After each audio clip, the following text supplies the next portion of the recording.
keep it alive through these lines I write. I keep it live cause I thrive. I might just blow your mind tonight. I'm so hyped, but it's no hype. From this height, it's direct hits on sight. I'm your type, lend me your ears to show you that there's something in me. I'm not giving up, I'm standing right here, holding these days hostage. And I'll make this my year. We turning fear into love, and the love's in the air. I love doing this cause nothing compares. Nothing can share that same type of feeling when you feeling them flares. They can't catch it, it's havoc. I rip to a tear, switch the scenario. My stereos, I leave them impaired. Variables start to change and they're all in my range. I just gotta grab it, it's all mathematics. Every step is drastic, I make it fantastic. I'm trying to take your breath away. Asthmatic. This is live through the stereo. Go and let it blow, blow through the stereo. I'ma let them know through the stereo. Yo, here we go through the stereo, stereo. This is live through the stereo. Go and let it blow, blow through the stereo. I'ma let them know through the stereo. Yo, here we go through the stereo, stereo. Yeah, just nod your head with it, so explicit and vivid. Every image is intricate, intimate. I put my all into it, no scrimmage and no rules. I'm a pro tool, hear my heartbeat beat into the vocals. I'm so loco, lost my mind, oh no. It's ponderoso, dope, so no overdose, cause it's dope, yo. Man, this is house grown, mixed with some milestones. So I let the style flow down like the Dow Jones, bringing it with some foul tones, letting the crowd know we getting loud, so it's eardrum rudiments. Yeah, we bring it rude again. Move, little hooligan. Music for tuning in, full time to the 10. I'm on my clock like I told you. I'm doing this for dreams we pursuing. Hey everybody, welcome back to the Anti-Media Radio Show. Once again with your host Nick Bernabe here on UCY.tv and the antimedia.org/radio here on this Wednesday, January 24th, 2018. What a crazy time to be alive. Bunch of stuff happening, government shutdown, the Women's March, Facebook announcing that it's basically going to shut publishers out of the news feed. I mean, we got a lot of stuff on our plate. And for now, I'm flying solo. DB is busy with some work stuff. He's going to be busy with work stuff for a while. He may join us in a little bit. I'm not sure. Hopefully Jake will be joining me as well. For now, I'm on my own. First things first, the Women's March. Big event. Not quite as big as last year. Last year's Women's March, which of course took place on the inauguration day, January 20th, was, according to some estimates, the largest march in U.S. history. It was huge, and of course it was in large part a reaction to Trump, and Trump was like this womanizing shit talker that treated women like shit, and it was just just your typical kind of womanizing rich guy, right? And so of course it was pretty infuriating, I can imagine, for women to see this dude get elected over Hillary Clinton, who, as we all know, would have been the first woman president. So, huge deal last year, and it was just this massive, organic, spontaneous, combustive kind of protest that just circled the globe and just really took the United States by storm. In fact, it overshadowed the inauguration. Trump was like, "Oh, I had the greatest inauguration crowd," and of course, there were the pictures that came out, and they were just, let's just say Trump didn't have the biggest inauguration. The Women's March was bigger, much bigger than the inauguration, it turned out. And so this year, they said, you know what, we're going to do it again. Same date, many of the same locations. And so, we got this group, and I think I've mentioned it here on the show some time back. But let me just lay out the details here because it's not fully a secret anymore. I mean, some parts of this I still can't talk about yet, It's not anything bad. It's really good stuff, actually, and hopefully soon I can tell everyone about it. But basically, I've been invited to join this organization called the G3 Group, which is basically right now it's a organization that is basically helping out independent media outlets get resources and help them improve in one way or another. And I was asked to join the board of this organization because, well, I'm, according to Justin King, the godfather of alternative media. I guess I'll own up to that. I've been around a long time, and I've been doing this a long time, and, the anti-media is one of the outlets that hasn't sold out or kind of followed the crowd into the wrong direction. I mean, I know I've lost followers on this show because we never, because we remained critical of Donald Trump. And I know a lot of people thought, oh, well, Donald Trump's an outsider, and the media hates him, and the parties hate him and stuff. Yeah, fine, but Donald Trump was still a fucking asshole. Donald Trump is still a fucking womanizer. Donald Trump is still a warmonger. Donald Trump is still a billionaire. Donald Trump is still an oligarch. End of story. Period. No argument on that. And you know what? I'm not afraid to lose followers on that. But because of that, we've lost some audience, but we've maintained our respect. And I can still sleep at night, and I'm not selling out to just follow the crowd down the alt-right rabbit hole. I'm cool with that. But because of that, I've gained, a reputation of being not a sellout, and therefore I get opportunities like with this G3 group where they asked me to join the board of the organization. So, long story short, some other fellow people who work with us, including Aaron Nelson, and now Ford Fisher have also joined the organization. Ford Fisher, 23-year-old, awesome live streaming journalist out of Washington, D.C., very much an up-and-coming powerhouse in alt media. Got to hang out with him this weekend. I got to hang out with Justin King this weekend for the first time meeting in real life. Got to hang out with Kerry. Got to hang out with Derek Bros. And we all, basically the G3 group, put us all together into a news van. And we went out and covered the Women's March. So we went to L.A. We all flew into L.A. Well, I drove up to L.A. Everyone else flew in. We got this basically RV, motorhome type of thing. Turned it into a news van, outfitted with cameras and microphones and this, that, and the other. Wi-Fi hotspots. Went down, covered the Women's March in downtown L.A. on Saturday. And then we all drove up to Las Vegas Saturday night and covered the main event of the Women's March movement in Las Vegas at the stadium at UNLV.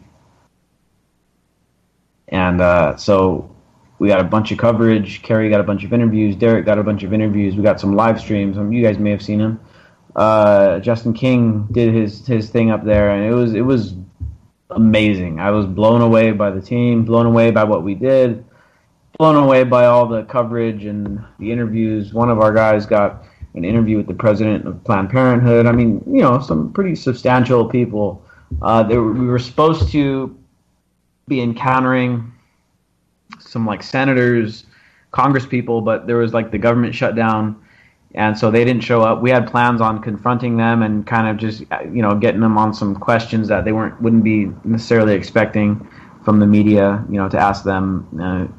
Basically we're going to try to catch them bullshitting or whatever, which isn't exactly a hard thing to do with these guys. It didn't work out that way because, well, the government shut down. Those guys had to stay in D.C. and pretend like they were going to, be arguing about something. But so we went to the women's marches, and lots of really great protest signs. I don't think I've ever seen so many hilarious protest signs. They were just slamming Donald Trump. There was one where his face was made out of Cheetos and his hair was made out of chicharrones. It was just the funniest thing. So a bunch of great protest signs. So we got some interviews with the Women's March, activists, the people marching, holding the signs and stuff. And there was definitely, generally it's just a call to the issue of women's rights and women's liberation, which is a very commendable cause, right? And then of course the other big element there among the protesters was the whole Me Too movement, where they were calling out, raising awareness to sex crimes and sexual assault and just womanization, I guess you could say. Which obviously, because as we know with the recent events, with all these people, starting with the whole Weinstein incident, it's a pervasive problem that is kind of throughout our entire society from top to bottom. I mean, women are treated like shit by a bunch of different people in a bunch of different positions. Just regular people that work regular jobs get treated like shit by their bosses, by their coworkers, and then it gets worse the more powerful the people are, whether they're politicians or CEOs or Hollywood stars or whatever. They feel like they can get away with more, and so the problem gets even worse when you get higher up. So that's another element. And the other element of it, which is different from last year for sure, is that basically what's gone on is the Democratic Party, I wouldn't say in an official sense, because it wasn't actually like sponsored by the Democratic Party, but it was basically the Democrats have hijacked the Women's March, where all the speakers and the entire agenda of the official events that we went to. So the one in LA had like between 200 and 400,000 people attending, and the one in Vegas was the main event. And the slogan, in fact, was "Power to the polls," and so this is very much a attempt by the Democrats to gin up a bunch of support for the midterm elections so that they can go and try to oust the Republican majorities in the House. I don't know if there's Senate elections coming up. I believe they're mostly House elections. So that was one interesting thing that really wasn't reported that much. And if you go over to the anti-media right now, that's kind of what Derek's article is about. What nobody wants to admit about the Women's March covers a few other things, and it covers how the whole thing is kind of set up as like a, oh yeah, you guys are really mad, so vote Democrats, and then your problems are going to be solved. That's basically kind of the messaging that we heard at the march. There was very little.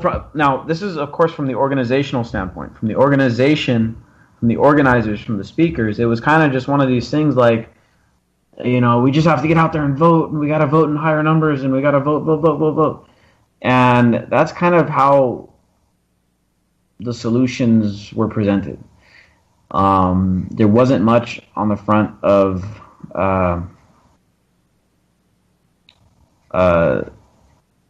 fighting systemic issues, unfortunately. I mean, the answer was to vote Democrat, and that's how we're going to fix our systemic issues. Well, I'm here to tell you, Democrats have helped create these systemic issues that we're facing. It's not just been the Republicans. Yeah, the Republicans are shit, but the Democrats are shit too.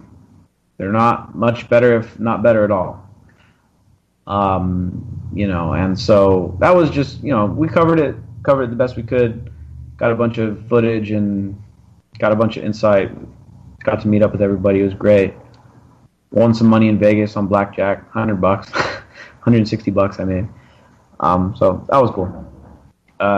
So now we're going to be moving on to see what happens next.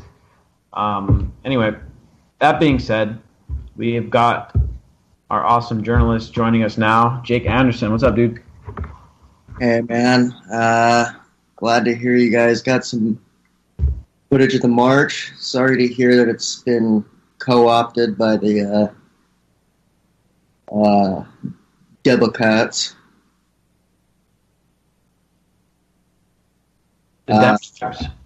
Yeah. I don't know if you could. I'm getting my computer back here up and running for the first time in a while, so you're gonna have to bear with me and let me know if you can hear me. Yeah, I got you. You're good. Yeah, dude. Like this, the whole march, not the whole march, but the organizers kind of turned it into this like corporate, Democrat. It's basically like it's an event to bolster the ranks, like to sign people up, register them to vote, get them on the mailing list, and basically it's the type of thing that's like going to be telling people to vote for Hillary Clinton in 3 years, if she runs. That's the kind of event that the organizers turned it into. Now, it's not going to be Hillary Clinton, but yeah, it'll be. Of course, they'll be aligned. With the, I think Black Lives Matter has been able to kind of stay a little bit removed from that, but the women's march is gonna get co-opted by the Democrats. Yeah. Now, again, I want to make the distinction here, and this is something I noticed a lot of while we were there. There's a distance of ground between the organizers and the people there. There was a lot of dissenting opinions among the protesters. In fact, even some of the people that spoke there, we spoke to some of the people. It was a group of black women that spoke at the Las Vegas rally, and afterwards they gave us an interview, and they were saying, look, we don't feel represented by this march. Like, we're here because they offered us a platform, but we'll be honest with you, we're not happy with what this march has turned into. It totally has been corporate co-opted by the damn Democrats. In fact, they were selling like official merchandise and stuff too at the march. Like, there was like a merchandise stand, and like they were like, you know what I'm saying? Like, it was fully corporatized protest movement, and that part was sad because last year it was a legitimate, spontaneous reaction to Donald Trump and Mike Pence. I mean, these guys are, of course, Trump, the womanizing asshole, vulgar, accused of multiple sexual crimes against women, and then of course Mike Pence, the fucking American Sharia, anti-gay, anti-abortion, anti-women's rights lunatic, basically. So I mean, last year was a big time reaction to that. This year, obviously, the Democratic Party saw that and said, "Damn, we could turn this into votes." You know what I mean? And so that's basically what they were trying to do. I don't know how effective it'll be, but I think it is going to be effective. They had a lot of people out there. In LA, there was well over 200,000 people just in that one city. I'm sure it was probably around the same size in New York. I'm sure in DC it was big. In Vegas, Vegas is Vegas, but it's not that big of a city compared to LA and stuff. But they had a lot of headline speakers. It was a big deal. LA, they turned Las Vegas into their main event. I presume because Vegas is one of those battleground states where the politicians really spend a lot of time trying to swing the vote, because that's one of those places where it can actually swing back from Republican and Democrat. States like California, the politicians don't even show up over here because there's really no point, because it's so late in the election and it always goes to the Democrats that there's really no point in spending time campaigning here, because our votes don't really matter anyway. They always go the same way. And that's why, when you look at the elections, you'll see that like most of the time is spent in places like Ohio, Michigan, Wisconsin, North Carolina, Florida. Those, you always hear about those states because and Nevada, because those are the few states where it actually switches back and forth. Most of the states always vote a certain way or the other way, and so that's, I think, why they did it in Vegas as their main event, even though it wasn't the biggest crowd.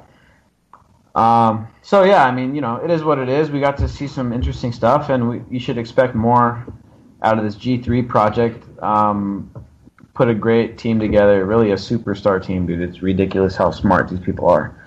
And so, the anti-media being part of it, we're going to make it happen, and just hopefully we bring the whole industry up a notch. And we're facing some tough times. We're facing some fucking tough times, dude.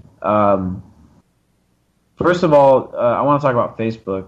And Jake, you actually asked me about this first, so I want to get your take on it and, what you're seeing, because I know you got a couple Facebook pages that you run. Other than this work you do with the anti-media, you've also got other projects that you do. What have you seen on the Facebook front? Well, I mean, with Facebook, I haven't been pushing for the kinds of page reach, or I run a kind of fringe entertainment site called the Ghost Diaries, and our Facebook reach has been fine, but that's because we're not pushing our content out there.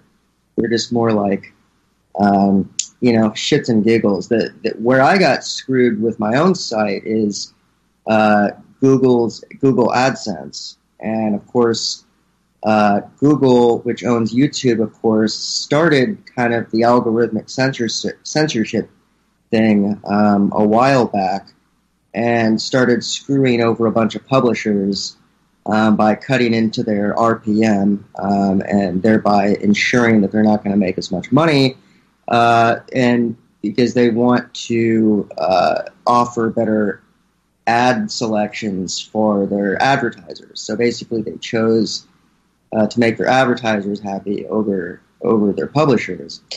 And of course the same thing has happened on YouTube, and a bunch of people got pissed off about it, but ultimately it doesn't matter because all they care about is their big advertisers. And now apparently what Facebook is doing is Facebook is now trying to make their corporate brands happier by probably giving them a more competitive advantage over alternative media. But I mean, specifically, Zuckerberg claims that he wants to make Facebook more about your friends now, and he supposedly took a $3 billion hit to his valuation, and says he's okay with the fact that less people will be on Facebook. But ultimately, there's a bigger play here, and that's which, of course, that they anticipated that Facebook, people are really starting to dislike Facebook right now, and they obviously, have metrics out there showing that people, I mean, there's about to be a huge exodus away from Facebook if they don't start getting ahead of this damage right now. So I guess what they're trying to do, I mean, this is just from what I've read, is that they're trying to make it more brand friendly. But I think what goes hand in hand with that, and I think what's happening in anti-media, and of course you're gonna be able to tell us way more about it, is that they're using it as an excuse to cut into alternative media. And it's pretty disturbing. I'm pretty upset about what's going on Facebook. I mean, I'll be honest. I don't spend much time on Facebook anymore because I cannot stand the groupthink. I literally, it makes me sick. So I just haven't been on there very much. But yeah, so tell us what's going on with Facebook trying to screw over the anti-media here. Yeah, dude. And so before I start digging into this, I want to just remind you that I want to talk about that counter speech article after this, because that is fucking chilling as fuck. I mean, that is ridiculous. But first, let me go into what I'm seeing, not only on Facebook, but also from Google and to a lesser extent Reddit and other people. So basically, I think it was last week or the week before, Facebook announced that it was going to start showing more cat videos and selfies and pictures of people's food in the stream, and basically more or less shutting out publishers altogether. From what the stuff I read on it, they're planning on shutting out publishers altogether in the newsfeed. And if you used to see posts from the anti-media, you may still see them every now and then, but it'll be if your friend shares something from the anti-media, and then it might show up in your feed. Now, how does that actually end up in your feed to begin with?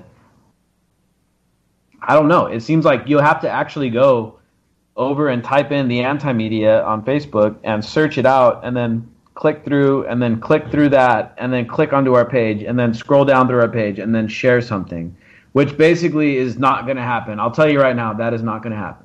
Maybe 5 people a day. We've got 2 million fucking followers, and maybe 5 a day will do that. So I don't know. It's not clear. Why are they making such a drastic, sudden? I mean, it clearly has to do with pressure they got after the 2016 election. Yeah. So look, I've got a few. I think it's a multiple of factors, right? First of all, Facebook is tired of getting beat up on about fake news, because there's no viable solution to it, because people are so damn stupid that they'll just share fake news all the time without caring about fact checking it. That's just, that's the nature of how people are. People have confirmation bias, and if they see some bullshit link that it reinforces their worldview, they're going to share it. That's just how it is. And it's been like that way before Facebook. It's been that way before the internet. You read a fucking article, you read a book that, or you hear a story from someone that makes you feel like, oh yeah, I already, it's something you already believe. Well, then you're going to repeat it. And it's been that way for a long time. Like, that's just how people think. That's how people work in our current societal organization. That's just what happens, unfortunately. And so on one hand, I think Facebook is tired of getting beat up on about having to be the arbiter of news. So they're like, fuck it, we're just going to take it all the way out. And you guys wanted that, that's what we're going to do. That's part of it. Although I don't think that's the main factor. Like you said, Jake, I think the main thing... Now look, Facebook reads every single message you write. Facebook, listen... Dude, I was on the way up to LA... on the way up to Vegas... I was telling everybody my story about going to the rave up in Vegas or whatever. I go to the EDC rave. I didn't go last year, but I went the last few years before that. And I was telling everyone my little story about going to the rave or whatever. I jump on Facebook, and keep in mind, I'm not on my phone. I'm verbally telling a story. I get on my phone. I go to my news feed, and the first advertisement is for Molly Water, some fucking rave targeted water company, bottled water company, right? And I'm verbally giving this story. So look, Facebook is not only reading your messages, they're not only reading your posts, they're not only tracking your engagement as far as if you like something, if you, the various reactions they have. They're listening to your conversations, right? Facebook knows that people are getting ready to leave. Facebook knows people are getting tired of Facebook. And so they've back in the day, Facebook would always roll out stuff gradually. They'd always have these like really slow-moving updates and slow-moving algorithmic changes that would never really, people wouldn't really notice them that much. But this is different. They're now desperate. They're like, holy shit, this is life or death for us. If we don't stop this, what I expect to be a massive exodus from Facebook. Like just today in my newsfeed, I saw like 3 or 4 people saying, you know what, I'm done. I've had enough of Facebook. I'm out of here. Because a page got deleted, something got censored. I wrote out a long ass comment today, and the link I used got flagged as spam. For whatever reason, people are just leaving Facebook. They're getting tired of it. My girlfriend deleted her Facebook account a couple days ago. I honestly, I use Facebook. I used to use Facebook to go on and find news, and like that's going away. So I don't have much of a reason to. What do I want to do? Go see fuckers posting pictures of their food? I got my own food to post, to eat. I don't care about your food. You know what I'm saying? Like, it's pretty. It's pretty mind blowing. I think that Facebook's getting ready to make a big push in entertainment. I think they're about to get really heavy with virtual reality and augmented reality and stuff like that. Because beyond that, I honestly can't. The logic behind this doesn't make a lot of sense to me, except that they just want. They're gatekeepers of the internet, and they must have just gotten a lot of shit about 2016. Look, back in 2013, when Facebook used to let people have. They used to let the internet be the internet back in 2013. I remember because back then we stopped the fucking war with the Facebook page. Like, we did that. And back then in 2012, 2013, we did the whole March Against Monsanto thing, and we completely changed the way people thought about food with the Facebook page. And if we tried to do the same thing now, I don't know. It would be like 10 people showing up. It wouldn't be anything. Honestly, it wouldn't. It wouldn't. Because Facebook, instead of letting the internet be the internet, and instead of letting social networks work themselves out organically, which is what's supposed to happen, or which is how it ideally should happen, Facebook now has this curated social network that is curated by human bias and their bullshit algorithms and their bullshit artificial intelligence, which obviously are failing at connecting humans with the experience they want, because human beings are flocking away from Facebook at this point because it's lost its connectiveness. It's lost it, and this is exactly what Zuckerberg was saying with this latest update was like, well, we want to get people to connect again, and we want you to be, we want you to see posts from your friends and family again. Obviously the problem is that Facebook lost its human element because they put robots in charge of the newsfeed instead of just letting it automatically, instead of letting the newsfeed aggregate itself based on chronological order or whatever else, whatever it used to be. They've kind of roboticized the newsfeed, and now the human element is gone, and so people lost the emotional connection to their newsfeed. They lost the emotional connection to the posts, and now it's just some robot feeding you what it thinks you want to see, which isn't actually what you want to see.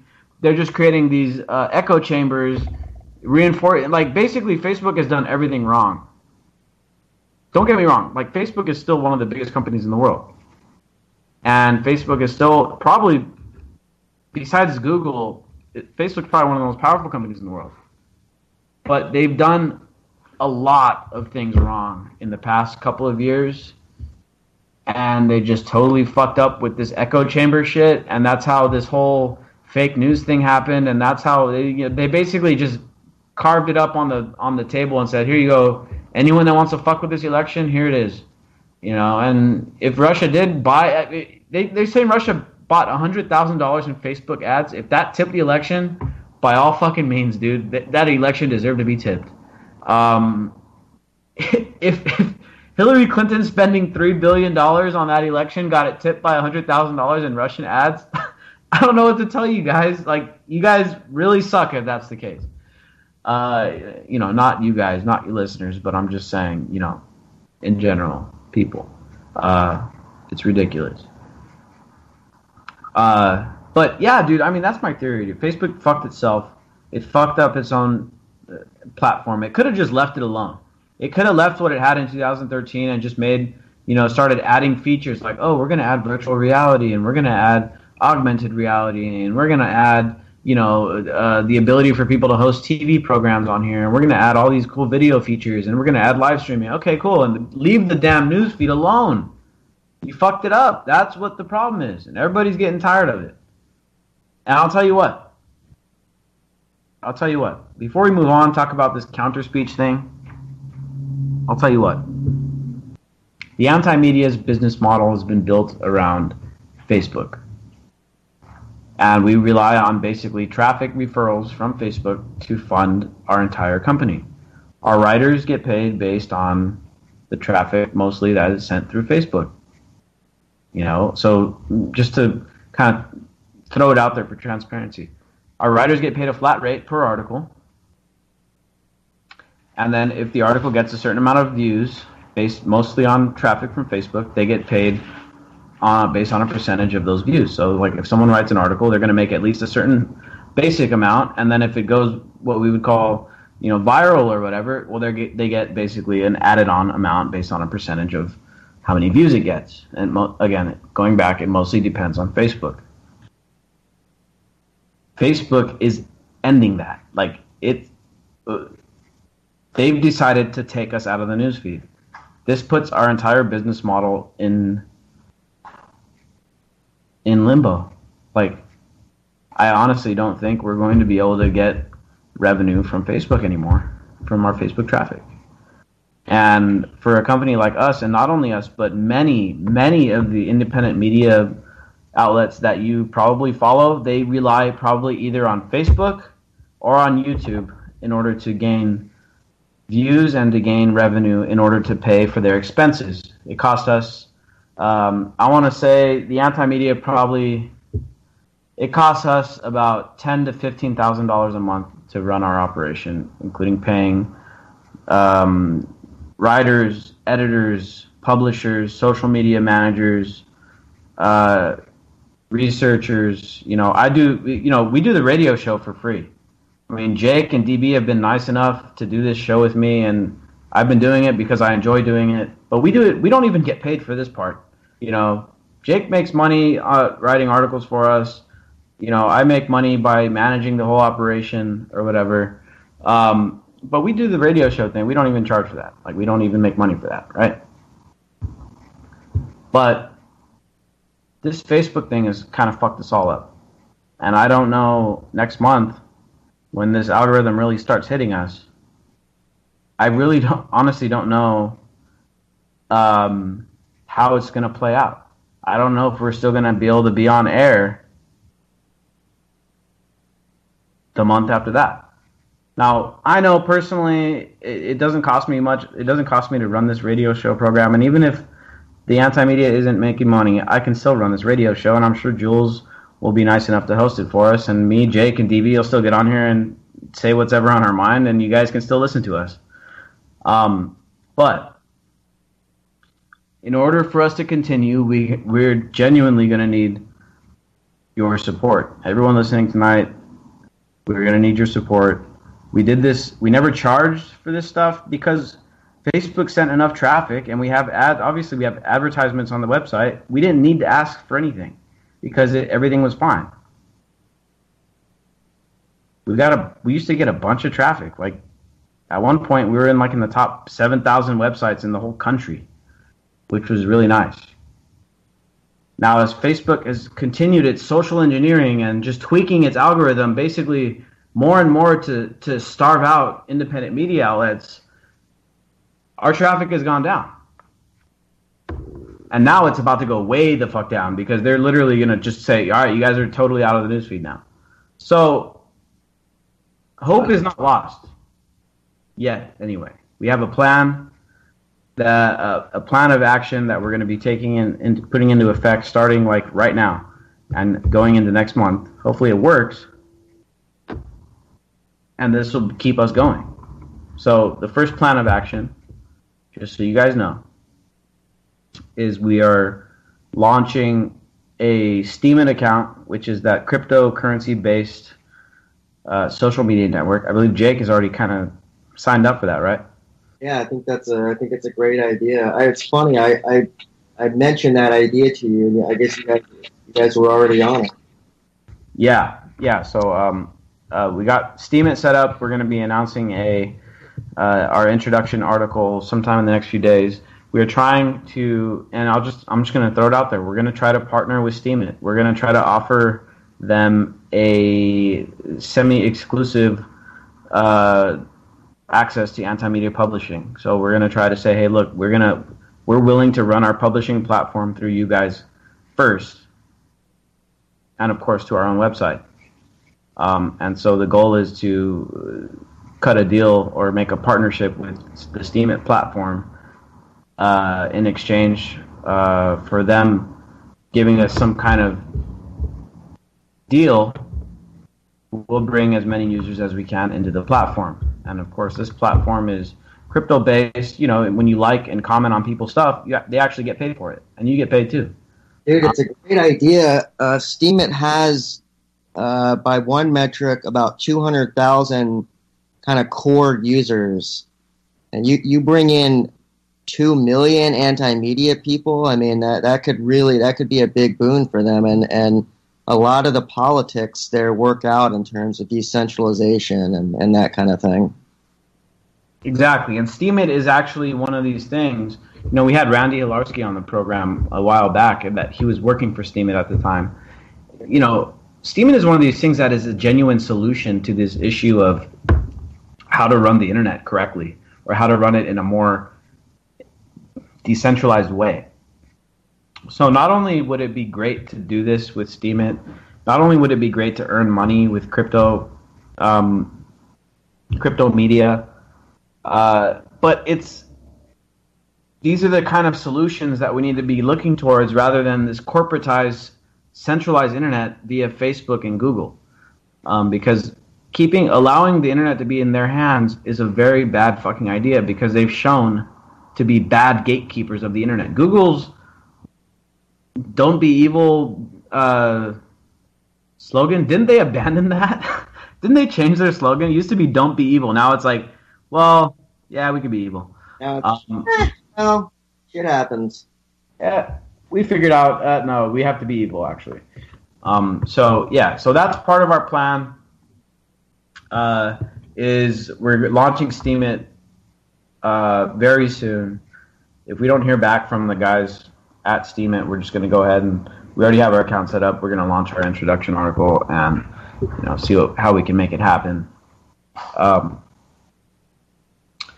The other thing, we're launching a Patreon account. And so you may be familiar with Patreon. It's basically just like a thing like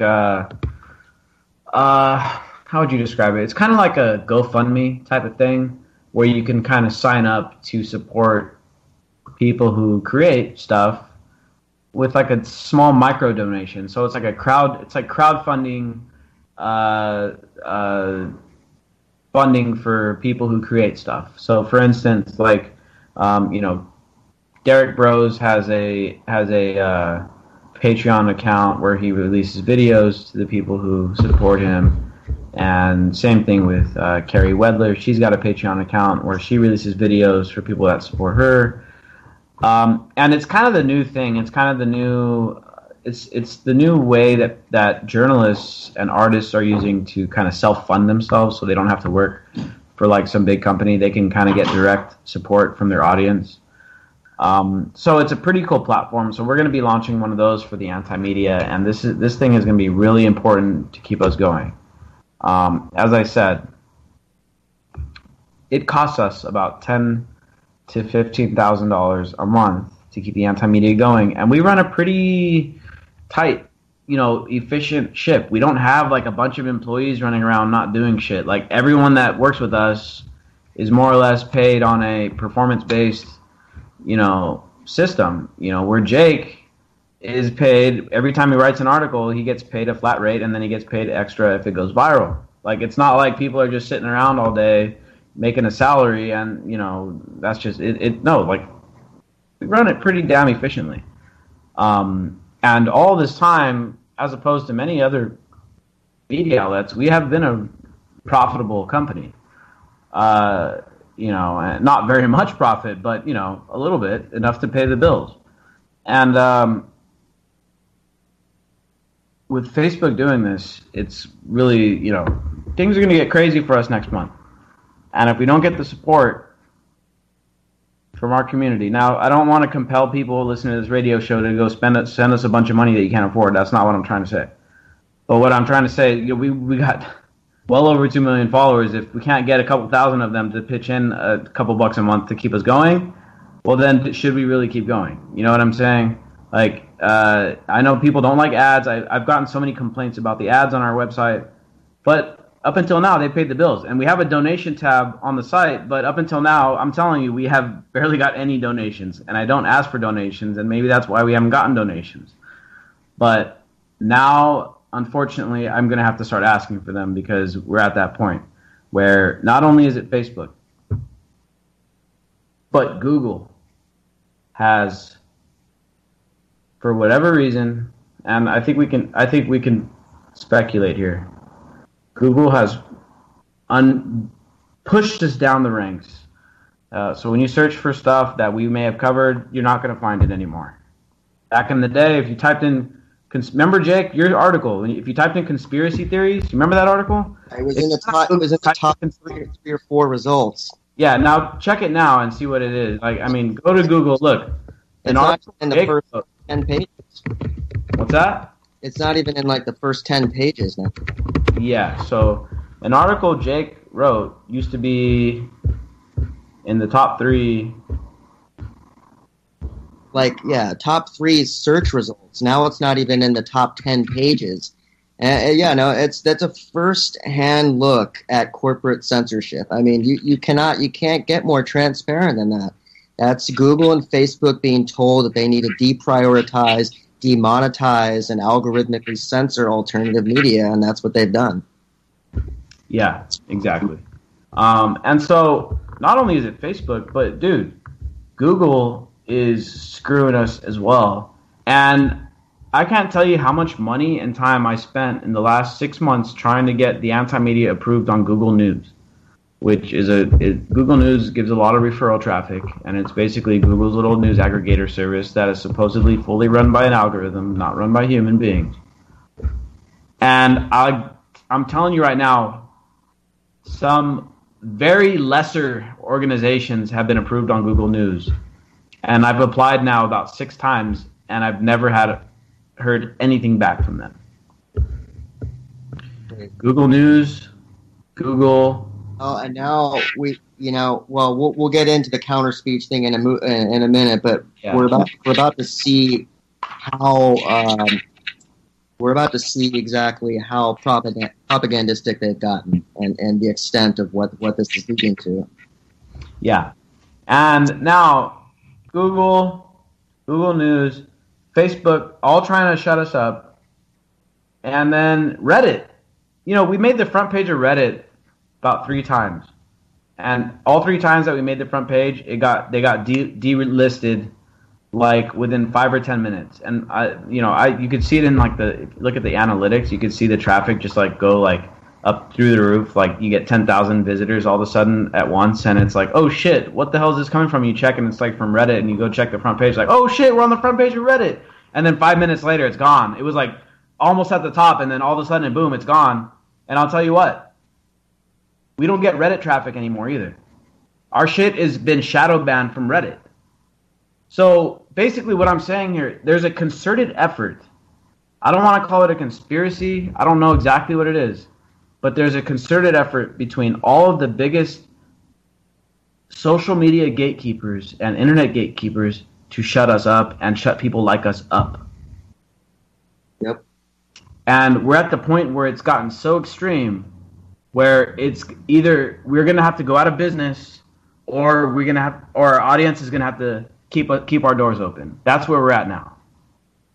And I hate to put it in these kind of terms where it's like dire as fuck, but it's dire as fuck right now. I'm not even playing. It's very dire. I genuinely hope the Steam It thing works out really well, because that maybe is our only hope, because I just don't see the Patreon. Like, I hope Patreon works out too, but I know people don't like coughing up money like this. It's a much easier to just tolerate ads. Well, we're gonna have to put out some very reasonable emails to people saying, like, look, there's 2 million Facebook followers of anti-media. If every single one of them gave 50 cents, we'd have $1 million. That'd be enough money to fund for several years. But of course, not everyone is an active supporter. Not everyone is going to give money. So let's say you get a tenth. Maybe we can get a tenth of our followers to give $1 or $5 or $10, and if you put it, when you put it like the way you're putting it now, and you explain to people who obviously understand the importance of having alternative media out there, and you say, like, look, it's do or die time. Like they are literally trying to kill alternative media, and it's time to shop with your dollar right now. Yeah, and in the past, it's been kind of this passive thing. Like, here and then we'd catch a jab, or here and then there'd be an algorithm change, or here and then you'd get an article deranked, or here and then Reddit would pull down an article. But now it's literally like we're up on the chopping block, and we're catching the full blame for 2016, I guess. And they're blaming it on us that, oh, shit, well, not only the election, but, the powers that be have lost control of the narrative in many ways, in many respects, and so they put us up on the chopping block because they figure, well, if it's just got, a handful of, what is it, 6 media companies that own 95% of the media, if it's just 6 of those companies, we can control them by owning parts of their companies, being on the board, influencing what's able to be covered. But it's such a stupid, naive, dumb plan. You're not going to be able to control the internet. There are going to be routes around this, and you're just it's like swinging a bat at a beehive. You're just making the people that dislike you that much more. Dude, that's a great analogy. Right, and that's kind of what's happening right now with Facebook. Facebook is swinging a bat at a beehive. And I'll tell you what's going to happen. Sure, Facebook will probably retain some of its users, but there's going to be an exodus from Facebook. and they're going to go in a million different directions, which isn't necessarily going to be easy for us to figure out, okay, well, if everyone's leaving Facebook, but there's no one destination where everyone else is going to, looking back at like MySpace, you remember MySpace, right? And then Facebook came along and basically killed MySpace, and everybody went from MySpace onto Facebook, and it was like, oh, okay, well, we just replaced the first social media network with a whole new one, and everyone's here now. All your same friends are going to be, on Facebook. But now, what is there, can anybody name one social media platform that, if you could say, okay, Facebook dies tomorrow, where's everyone going to go? I couldn't tell you that. I really couldn't, because I feel like 10 or 15% of my friends would wind up on Twitter, 10% of my friends would wind up on Instagram, 10% of my friends would wind up on Steemit, 10% of my friends would wind up on Snapchat, and there's social networks for the far right, which would be like Gab and other things like that. There's people that would wind up more on Reddit. There isn't one single place where people are going to go, and so again, it makes it all the harder on us publishers to say, well, how are we going to chase down the traffic? How are we going to serve up our content to a big audience when the audience is spread across all these, hundreds of different niche social media platforms, and so it really is going to be, we're really entering some uncharted territory with the internet. So what are like people that run the Mind Unleashed and the Free Thought Project? Like, what are some of these people going to do? Do they have a game plan? I don't know, but I'm going to talk to them about trying to leverage all of our audiences over to Steemit, and maybe we can all bring it over together. Yeah, that'd be it. That's a good idea. This is just unbelievable, man. I mean, I knew it was bad. I knew it was this bad, but it's still kind of shocking to suddenly have this really cool thing that you built and that I've been there for and helped build. It's pretty sad right now to realize that. All we're trying to do is just have a counter narrative to the mainstream news, and they won't even let us do that. It's shocking, but at the same time, in the very deepest parts of my brain, I'm happy that Facebook is looking like it's getting ready to see the end. Because as much as Facebook has helped us, it's also fucked us a million times just as well. And the Zuckerberg with his fucking on his high horse, thinking he knows what everyone needs to be seeing and shit, instead of just letting the internet be organic and letting the internet happen, wanting to control it with his fucking stupid ideas that thankfully have in many ways backfired on him. I'm glad to see Facebook die on one hand, but I'm fucking scared as shit about the future of our company on the other. You know what I'm saying?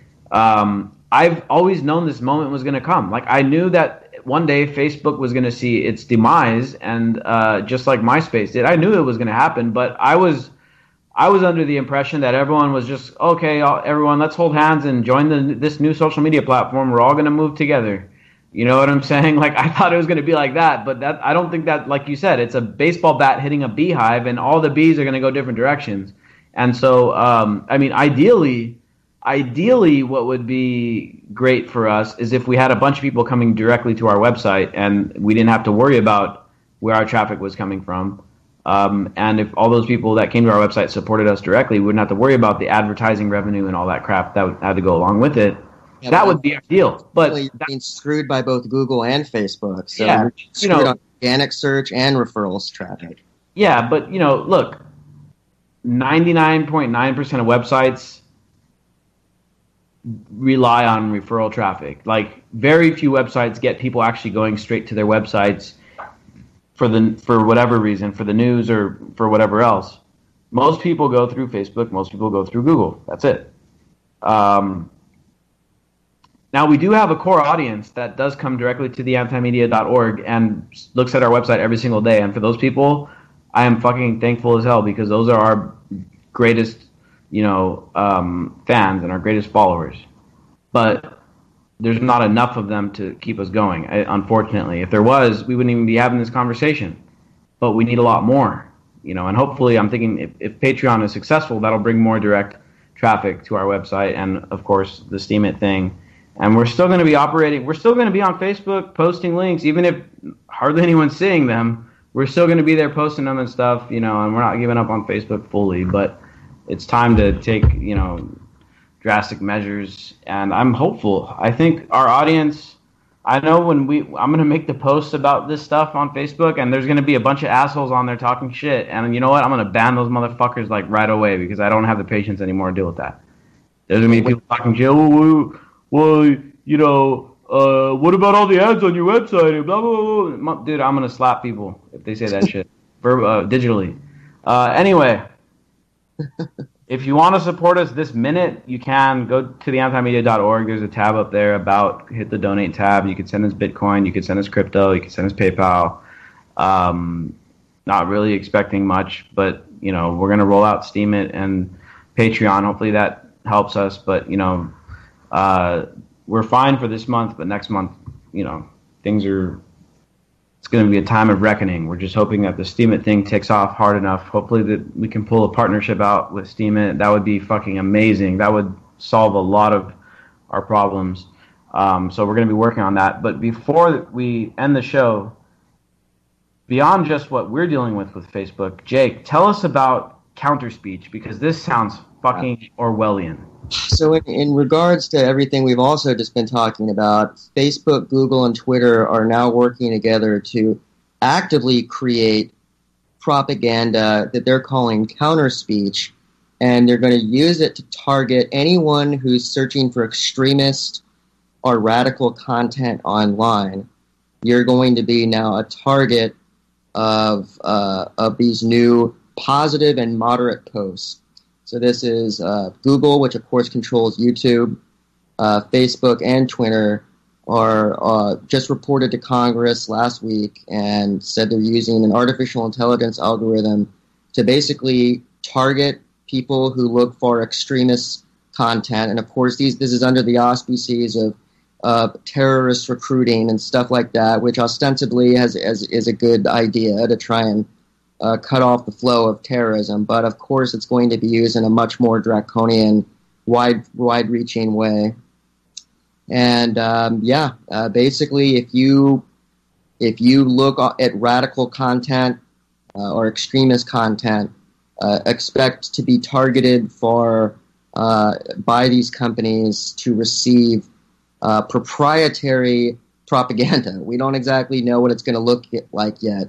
Yeah. But basically, it's called a radicalization funnel to change minds. Unbelievable, man. House-made, corporate, voluntary propaganda. These guys came up with this on their own. Congress didn't even say, hey, guys, we need you to crack down on anybody thinking outside the mainstream. They're like, we're going to take it upon our own initiative to crack down on anyone that's thinking outside the mainstream. And so, basically, I mean, tell me that everyone listening, Jake, you and me, I know I've searched for radical content. I know I'm considered a radical on the fringe. I don't believe in either party. That already puts me out on the fringes, right? I'm not a Republican or a Democrat. So we don't know what they're saying because it's very vague. But if you could be considered a radical in by some measure, if you're on the fringe and you're seeking out that kind of content, let's say you're following the anti-media, well, what they're basically saying is they're going to take that anti-media post out of your feed and they're going to replace it with BuzzFeed. And it's going to be some cat video or some like pro-moderate video, what is moderate? Is that Hillary Clinton? Is that Mitt Romney? What is moderate? You know what I'm saying? Like, at this point, we don't know if they're basically what they're going to be doing is putting out pro-government propaganda to people considered radical on the fringe. This is very chilling stuff. And then the other point I wanted to make before we end here about Facebook. Look, we're already a big page, and we started years ago when things were okay. What about the new up-and-coming media companies? They're done. It's going to chill independent media. This is a really bad move. We got to figure out a way out of Facebook. Thank you all for tuning in. Anti-Media Radio. Be back on Monday. Peace out.